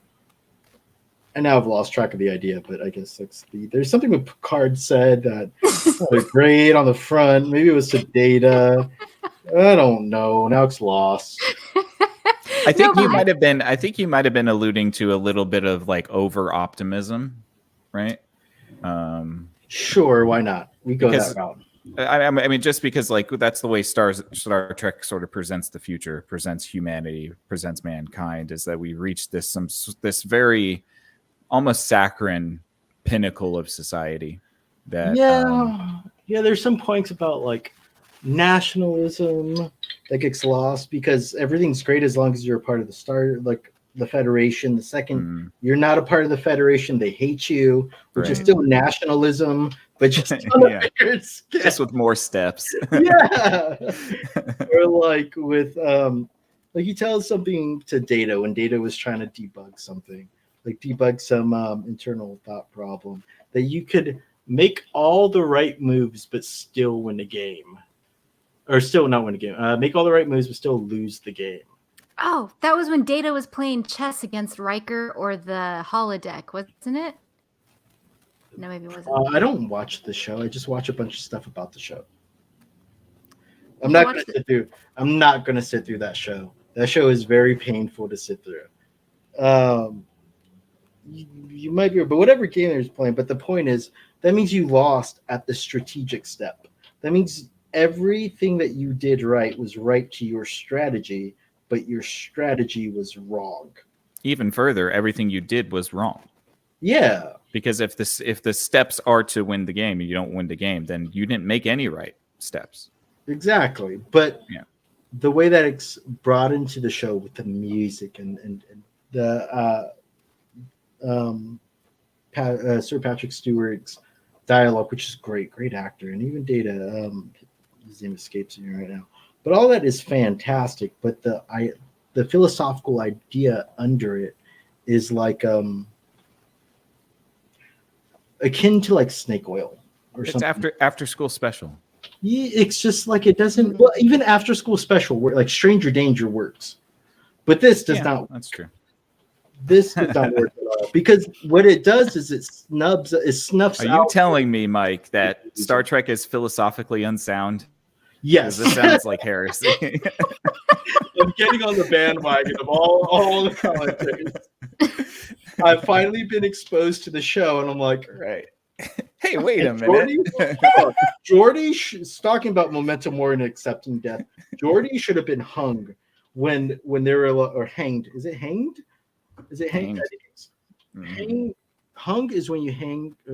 Hung is when you hang up a picture. Hanged is when you hang a human. Mhm. He should have been hanged because he cheated at poker. He was like, "Oh, you shouldn't pick cards that could be read through infrared." Back in the day, if you cheated at any way at poker, you were keyholed alongside of the ship, and that's what should have happened. All right, I'm done. Sorry. Keyhold. Yeah, it's when there's a rope and you get dropped off the ship and you're drugged alongside of the ship where the particles can cut you. So you both drowned and suffered. Is that the same as like walking the plank, or is walking the plank when the ship's at rest and then? Walking the plank probably never even happened unless you were tied up and had cement boots. Like, I'm sure you could do. Well, you could use a big rock, right? mhm. Or a cannonball. Yeah. Cannonball. I feel like walking the plank is less severe. Because if you know how to swim, then you might be able to get out. The I don't keyhole, know. you're tied to the ship. For as long as you can't breathe, if you get just dumped out in the middle of the ocean, you're like freaking Blake Lively's character in Shallows, where there's just this shark coming at you, circling you, and you just have to look at it and try your best to survive for days until you starve or dehydrate to death. I would go keyhole 100%. But yeah, Star Trek. Okay, my point with Star Trek, I enjoy it only as a launching pad for fun ideas, and I don't. I'm just thinking about the concept of Memento Mori and immortality, and I do feel like they went to a planet where people lived for very long periods of time. I can't remember that episode right now, but. Are you trying to tie it back into the episode? I was against killhole. I was, it's a form of punishment and potential execution once meted out to sailors at sea. The sailor was tied to a line looped beneath the vessel, thrown overboard on one side of the ship, and dragged under the ship's keel, either from one side of the ship to the other or the length of the ship from bow to stern. It was probably the worst way to die as far as sailors go. Ouch. What an insult, too, because you're basically getting run over by your own ship. Oh, yeah, we've all been there. Or I've been there. One of us has been there. Somebody's been there. Yeah, I unclipped from my snowboard one time, and I fell, and then the snowboard came and, like, hit me right in the butt or something like that. It was not fun. So I've had my, my boogie board cord wrapped around my neck. It was like, the reason why I could crack my neck. Good to know. Well, these little like near-death experiences. But Well, is and that like an authentic way to live life? well, I mean, I think that's just one way to define that, because Nick's right in the sense that like that does seem to be the on-trend response right now. But, throughout time, you look at the Hellenistic philosophers, and they had three different ways to answer that question. And, earlier you had mentioned something about like extremes, but then it's like when you look at the early conceptions of the afterlife, where if you're super special, you go here. If you're super bad, you go here. And if you're just like in the middle, you go in the middle and nobody remembers you. And that's weird because oftentimes to Ooh, be, why is you that bad? know, right. Well, exactly. When I think about the people who ascribe, like, okay, well, I lived fast and hard, I made my mark. I always think to myself, but like, you're not around to bathe in your celebrity status. It's why like Van Gogh, right? He was never appreciated in his time, and it was until he died, and then years later that he became well known. So it's interesting because it's like we value that for some reason, that ability of him to be immortal in our collective memory. But he himself never benefited from the fruits of his labor. I mean, I guess he was being authentic to himself to the detriment of all else, but he's just an interesting person to think especially about. as a You're leader. still implying that reputation is important. My argument is that reputation doesn't mean anything because it's controlled by other people. As far as living authentically, what does a painter paint? Does a painter care if the paintings are sold and they become famous? In the No, I mean, I'm not making an argument for that. I was just saying that for the conceptions of the afterlife, we tend to have this middle area where the unexceptional get corralled. And whether we care about that or not, there's still like a distinction that's been made by different people. So some people care about it, it's there. And I think it's one of those things that gets into a good life. Some people define a good life based on action. Other people define it based on the intention. Other people, like there's a lot of ways to crack it. Intensity. Um, I think intensity is a big one that we obsess about, for sure. The intensity of your life needs to be cranked up to 11 all the time. And that's a little bit of vanity, I think, that we have from social media, most likely. Gotcha. Yeah, I Is think that that there's, yeah. is vanity different from passion? Yeah, I would say it's a little bit different than passion because you can have passion for things that are not you. I think vanity is everything is sort of in service of the self.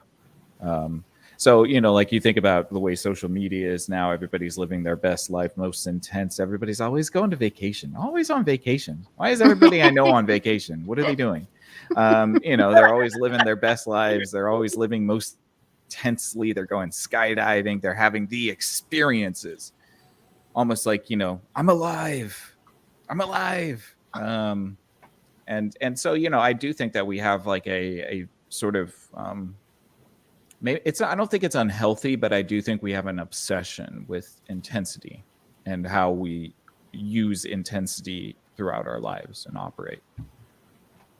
I would Which agree.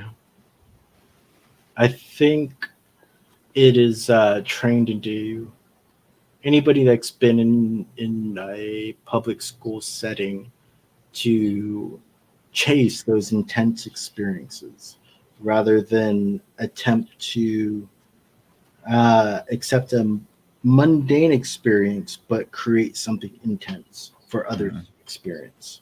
Mm-hmm. Um, yeah, and I think it's something that might be endemic to the modern day where we don't really encourage creativity in kids. And as they grow older, they end up chasing the same level of intensity they could actually give to somebody else. They're a piece of media, or yeah, they're a piece of media or any sort of artwork. It could even be like a flash mob or something like that. Or a relationship, or really friendship, anything, you know? any of that stuff. But yeah, I think that the current day, we want, like, the reason why we see vacation in everybody, or everybody's on vacation, is because that's what's been instilled in us by a public school system, or maybe a some sort of public system. It could even be social media reinforcing the idea to only post things from the vacation. Mm-hmm. There's an old poet saying that goes, if you can't write one poem every day, then you shouldn't be a poet, because you can't make something mundane poetic. Therefore, you don't have the skills to become a poet. Right. And this is the same vein, but on, I guess, a more existential thread. Mm-hmm. Yeah. I find it really fascinating because there are people who can live with intensity, and they do it in such an inspirational way that it almost makes you feel like it's accessible. And then I feel ultimately like people are let down when they're not able to match that intensity. And then you start to feel like you may have not lived your life to the fullest, because, like you said, you're sort of emblemizing another person's intensity that makes it look effortless. And you, Sure, yeah. but if you're, pardon, sorry. No, go ahead. If you're living an authentic life, why does that matter? Well, I would venture to say that the people who are overvaluing intensity aren't living an authentic life. I think that they're living a sort of externalized idea of what the best life is, and that's why I think that the over focus on intensity exists, because a lot of people are equating good life with most intense experiences I can cram into it, and they may be right about that.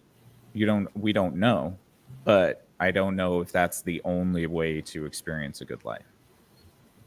It's true. But as long as, I would go to say, as long as, to get very modern, as long as they're living their truth, maybe postmodern, honestly. Right. That is, As yeah. long as they're living their truth, then let them. So be it. Yeah. And I can see that argument too, because it's ultimately who the fuck knows, right? We're all being equalized by this thing called death. So who has any say in what you do with your life? Exactly. But there's some rules. Please don't go out there and start murdering people. Of course. Like, Of course. by the I'm American, so I live by liberty, and the most, you could do anything you want. You can harm yourself, even in the most extreme sense, but only do it to yourself. Now, whether or not by harming yourself you harm other people is a different argument. Argue for a different day. I'm not going to approach it. But don't harm others in chasing your best life. Yes, because those are crimes, and we we do not condone crime. Yeah. Breakups, deaths of others through natural causes, things like that are a little different. But yeah, you should, if you think you're living your best life by skydiving from every place from here to Kilimanjaro, go do it. Why not? Yeah. Yeah, and really, ultimately, the collection, you're adding to the summation of human knowledge, right? Or the summation of the human experience. How about that? So you're a tiny little fleck in that kaleidoscope of life, and you're shining on. And another data point for my AI to take it. Of course, right? So, do you think AIs would have this notion of memento mori? Do you think they would understand it at all? I mean, they would have to be aware of their own ability to cease from existence. But I don't know. Like, if it gets to the point of self-awareness, it might already be beyond the point of, like extinguishability. So maybe not. Maybe not. Maybe by the time AI gets to the point where it can contemplate, its own mortality, it's already created a redundancy for itself. It doesn't have to worry about it. One would hope, right? Well, because tell you, if you shut off the grid and you start throwing hard drives into microwaves, you could completely eradicate an AI. That's true. You could, yes. Yes, you could. But yeah, man, I think on a high level, without getting into a bunch of boring quotations. I think I'm done there. I think we've. It's an interesting philosophical debate where it seems like in modern times we want to always live life. We always want to capture the day, but at the same time, we want to ignore death on some sort of superficial level. Mhm. Right? Like we know deep in our bones we have to die, but we never want to look in the mirror, so to say, and accept that we will have to die, regardless of our age.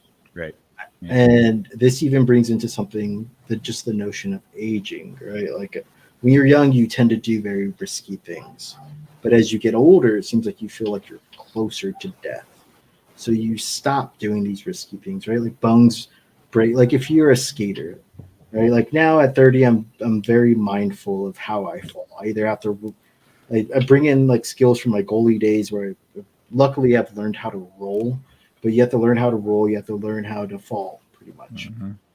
But as you get older, even that, you're going to eventually like break something or pinch a nerve, and then you're going to have to sit in injury. But as you get older, you become more mindful of these things for some reason that you weren't when you were younger.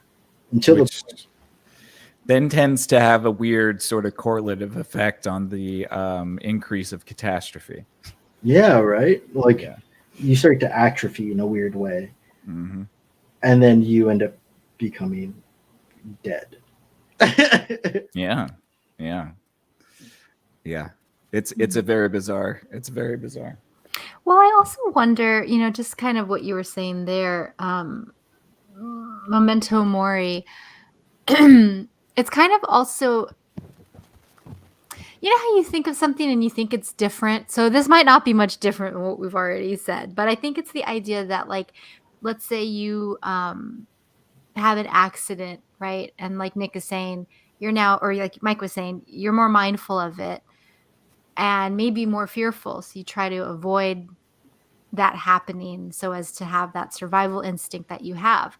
But Memento Mori is also kind of saying, like, well, despite your best efforts, dude, it's going to happen one day. So, don't let that also impair your ability to do what you want to do, maybe. Hmm. That's exactly what it's harping in on. It's just like you should always be pursuing the thing you actually want to pursue because no matter what, you're going to die. And I've seen, how do I want to phrase this? I've seen some people defy age, and it's always very inspiring. Hmm. Yeah, I knew a guy. I've never seen anybody work harder in my life, and he was old enough to get a at least I Coffee? watched him get old enough to get a discount at Denny's. Yeah. Nice. And it was the most inspiring thing I've ever seen because every point of everybody else that I've always seen at that age was not able to have that level of intensity. Right. And I've seen people who were, I'm just going to be a hyperbole, who were like 80 years younger than him, not maintain that level of intensity. Hmm. And that stuff is quite important for this notion of momentum mori, for just or even carpe diem. That no matter really where your age is at, if you have that passion, you have the intensity or the desire to do something, you're going to do it. And that's the thing that you should carry with you in life. Hmm. Completely. Yeah, yeah, and I think it's to wrap it up too. I think it's an interesting alchemical statement, right? So what you're kind of doing is like this Gnostic idea of by invoking the negative, you create the positive. So by invoking the remembrance of death, what you're kind of psychically and alchemically doing is trying to generate a joie de vivre in the person that you're reminding, because I mean, like, it is kind of like an impulse, right? It would be a reflexive impulse for somebody to respond in the opposite in that way. So yeah, I think it's an interesting alchemical statement that sort of turns the lead into gold. Yeah. And just like alchemy, when you first approach these sorts of ideas, it is very easy to meet it with an eye roll. Hmm. But Yeah. if you're patient or can build that muscle and stick with it a little while, you'll find where the lead turns into gold. Mm-hmm. Yes, sir. Kayla? I was just thinking about this. I don't know, it was an article I read or a post or something, but it was somebody who was talking about everything having value by the nature of bringing your present to it. It was an interesting perspective because I tend to be more like the both of you, where it's like I want to make the most of the time that I got. I want to live each day meaningfully with like moments of joy and I reflect on that and revise and try again and think where blah blah blah. But it was interesting to read this person's take on just how, let's say you had a day where you weren't feeling the joy de vivre. You're just like laying in bed, maybe watching Netflix, ordering in. You didn't really accomplish anything. But you did because you maybe rested. Maybe you were recovering. Maybe you were grieving. Like she was talking about internal states as sort of action. And again, I don't know, where I fall on this line of reasoning, but it was kind of an interesting,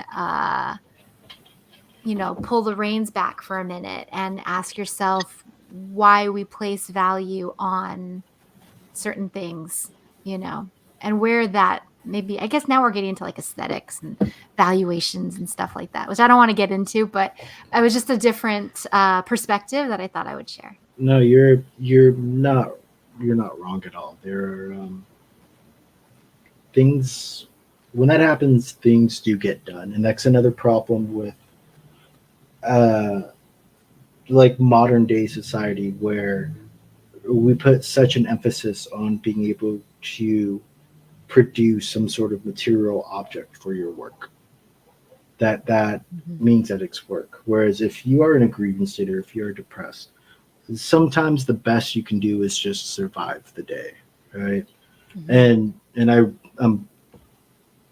I've been intense and passionate throughout this conversation, only to try to guide the conversation in a certain way. So I apologize if I've made either of you felt unwelcomed. That was never my intention.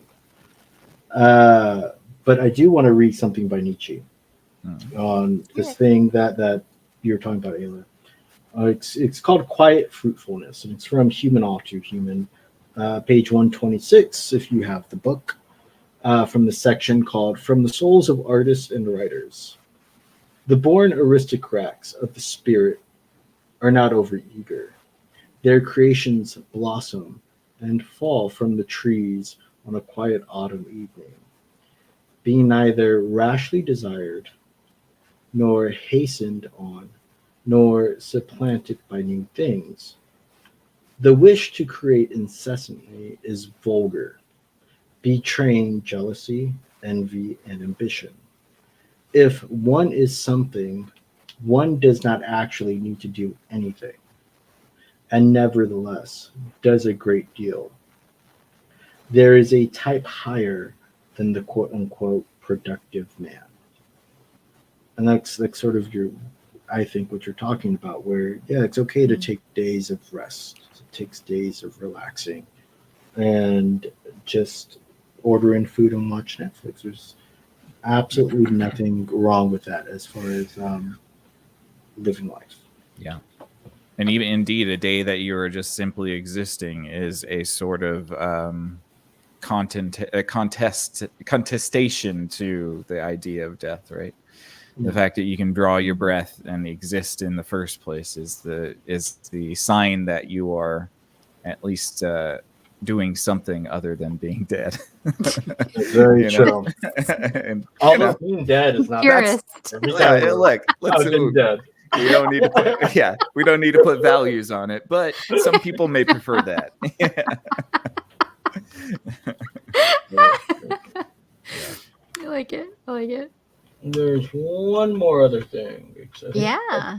I noticed that you had some pretty cool quotes from There was a Tibetan one, a samurai one, and one from the Buddhist practice of Maranasati, which I didn't know It's all about. about living.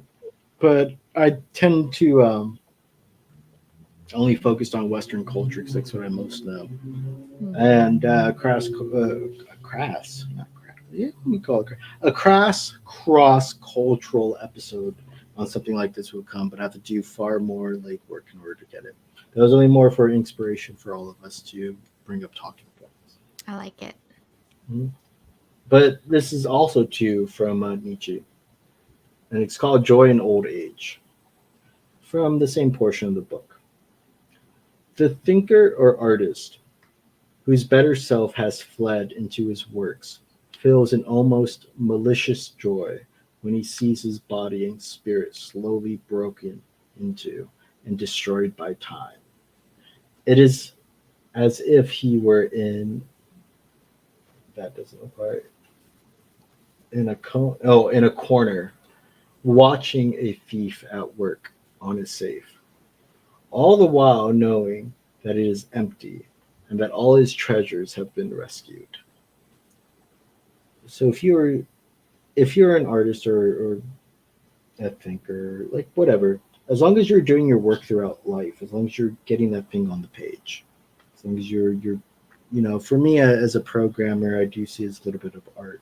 Same way that like rappers or hip hop artists see their work. I'm looking for elegance in logic. They're looking for elegance in language.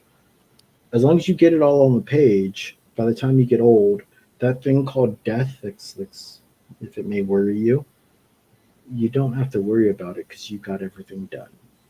Your all your work is already out on that page or out on that screen or whatever your art may be. You know, Yeah, no, I'd co-sign that for sure. You know, which is tricky though, because then it's like if you do have a near death, you're a little bit too at peace. You're not going to come back.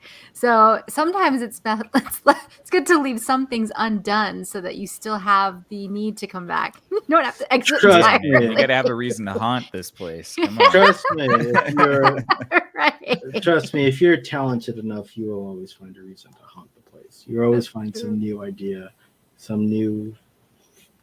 It's the most aggravating thing to have a bunch of half done ideas and have to pick the one half done idea you want to pursue.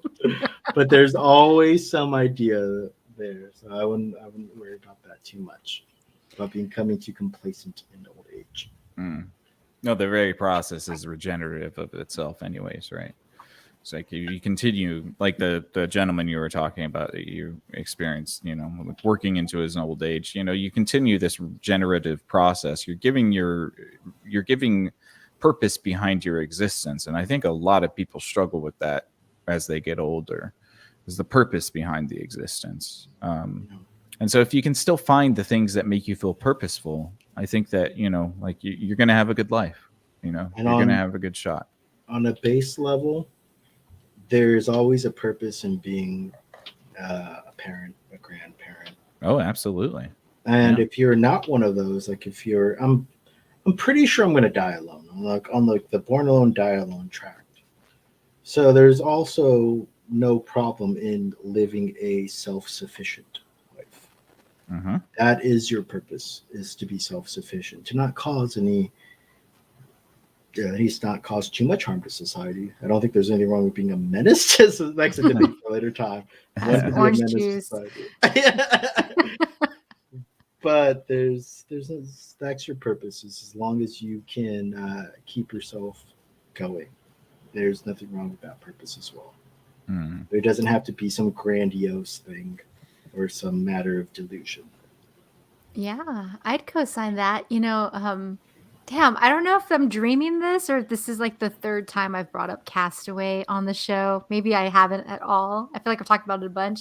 But towards the end, he talks about being stuck on the island. He can't, do much. And the only thing he could control was to keep breathing, to keep moving. And I think that belies a certain level of acceptance that is required to be human. You know, they talk about like surrender, they talk about just surrender and acceptance. And I think I'm reading this book. I can't remember what it's called right now, but they were talking about this research about how the more you try to be something, the more you're recognizing the distance between yourself and that thing, and it creates unhappiness, and you never get that thing. Whereas if you accept that there's just always going to be distance and you lose yourself in the process, the purpose, and like detach from the outcome maybe, then you might find the the flow state needed to actually get the outcome, to actuate, be authentic. Yeah. If Don't you- forget to raise your bar. You always got to If raise your you bar. truly accept death, if you really accept Memento Mori, and you don't roll your eyes at it, you get lost in the process of life. And therefore live your fullest life. Do you see now? Who? Me? Anybody. It could be a no. Do you have eyeballs? Can you see? I do see. Yes. Can you But see? it's just that the same thing you were saying, Ayla, but within like if you accept that you're always close to death, close being that distance, you will get lost in the process of living your life and will find true joy and appreciation, actually be somebody that lives. But if you always ignore death, if you roll your eyes at it, you will never really become the thing that you're chasing after, because you will find yourself on the deathbed and be like, oh God, I should have did so much more. You just never had the right attitude towards life in the beginning. That's my hot take. All right. Sounds good. I'm out of here. All right. Cool. Ayla, do you have any final words that you'd like to say before we wrap this one up? Well, Somebody give me an escape shuttle. escape shuttle. You No, can give me a fan. just Yeah, sitting over there. Oh, Yeah. now I actually like Memento Mori, and I liked some of the readings that I did on it. There's a couple Stoic pieces about it, but a lot of other people touch on the topic, and I do think death as a subject is something that can definitely yield fruits, because in a lot of ways too, it's kind of talking that like the unexamined life, if you just sort of forget about it and don't hold a compass or I don't know, you're just not mindful about it, it can become quite jarring to you when you have to confront it for the first time. Yep. But if you constantly work in that mindfulness, if you're constantly again, it's like your mind is a muscle, your brain is a muscle. I hope that's right. If you if you keep working at it, then it does still become unconscious, but it becomes a part of your unconscious thought process. So when you confront it, it's not alarming. Oh yeah, no, I totally get you. And I mean, I guess, and it makes sense why people would have the skull. Like a lot of writers and artists had the skull on their desk because it's like staring you in the face. The Because point is though, like to get to where you don't need it anymore. Like have it on your desk, but you have it in your unconscious mind all the time. sounds exhausting. No, it's a good daily practice to reflect on for sure. The level of intensity, I'm sure, is subjective, but I mean, I dig it. I moved my blue monarch. I bought this blue monarch, which it has a lot of symbols attached to it, and I moved it to my office so that I can stare at it every day and be like, okay, how am I using my time? Like, just kind of a reminder. So this thing here, I have a I got a new computer. Congrats. Thank you. I worked so hard for it. But the point of like having that thing there is that it's in my peripheral, so it doesn't Mm. really enter my mind, but it does enter my subconscious, which plays with me. But yeah, it's the same notion. You should get scientific with it and have a journal and like track your experiences with and without it, and then you can have like proof. Oh, I Have gotta the do proof. I got to do audio and video logs, or it'll be like audio log, blah blah blah blah blah. Oh, like Captain Picard, like you kind of like the Captain show, Log. like you kind of like Captain Picard. No, I'm more of like what's her name? Like a Ripley, but an Avatar, where she's like forcing what's his name? The one that Sam Harris, the guy from Teenage Mutant Ninja Turtles. The kid Sam Harris, right? That's the actor's name. Am I wrong? Wait, are you talking aliens or Avatar? Avatar, the main character No. from Avatar. What's his Oh, name? oh, oh, No, oh, Sam, it's oh. not Sam Worthington. There you go. Yeah, it's that thing where like she's like forcing him to do the video logs. I need somebody to force me to do some sort of like video logs, but that's where the idea was from. Just Not get somebody from to follow you around with the camera. Oh my Yeah, god, that would be dope. the- I'd watch that. I'm I'm sure you sure could a lot hire of some people college kid for like, a 6-pack of beer or something, Right. like just Hold for the on. day. I'm the guy working for a 6-pack of beer. What, what am I going to give him, a 3-pack? Yes, you can split it with him. It's always better with friends anyways. Mhm. Yeah, right. All right. Do you guys have anything else that you wanted to say? Good. I think I'm No. good. Cool. And I Yeah, good apologize episode. if I was too intense. But No. Something You that I'm brought a up the little bit eye roll passionate thing. about. That was a joke. We were being too, I was trying to be like the funny person because it's like a heavy topic, but it's not even that heavy, right? Because it's like that's an adjective. See, the adjectives, they ruin everything. Just I don't need them anymore. I'm done. I'm so done. no, you're fine. Just This was episode. yeah.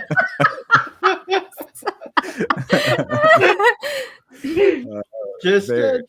your actions have consequences. So, Yeah. There's nothing wrong with either, or Indeed. Yeah. Well, thank you to Mike. As always, it brings a very spirited debate. Interesting concepts. Momento Mori. What do you guys think? What brings you the most joy in life? Is it Momento Mori? Is it something attached to that? Is it something different? Let us know in the comments. We'd love to hear from you guys. Thank you so much for tuning in tonight. Thank you to Mike for hosting this episode. And please give us a thumbs up and a subscription to our YouTube page. It would really help us out. We're also on Spotify and Rumble and Verbal and Odyssey and maybe somewhere else. You might be able to find us all at ExoFathom. Thank you so much for tuning in tonight. Go check out Think Ring Talks on Facebook if you want to check out the catalog of podcasts that we do. We have If Numbers Could Talk, Strawberries and Coffee, this podcast, ExoFathom, Screen Time Continuum, and This Married Moment, all for you 6 days a week, every week, over at Think Ring Talks on Facebook. Go check that out. I think that's it for us tonight, guys. Thank you so much. Until next time, Cognonauts, you stay out there, and we will catch you on the next ExoFab. Good night. peace. Keep on fathoming. Fathoming. Keep on fathoming.